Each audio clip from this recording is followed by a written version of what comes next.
Are you looking for to fix Apple Pay not working? Then you're on the right video. Today I'll be showing you the step-by-step process on how you can easily fix this issue.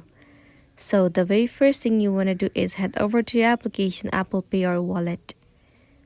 Once you're in this page, make sure that the login credential of your card details on your wallet is correct and valid. Sometimes some of the information might be wrong and it might be the reason that you're facing this issue.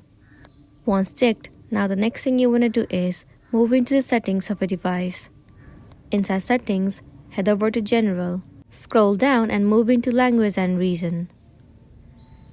In some of the country, Apple Pay might not be working, and also it might be not available in your region or the country.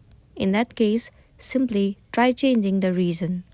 Changing the region might also fix the issue that you have been facing with Apple Pay.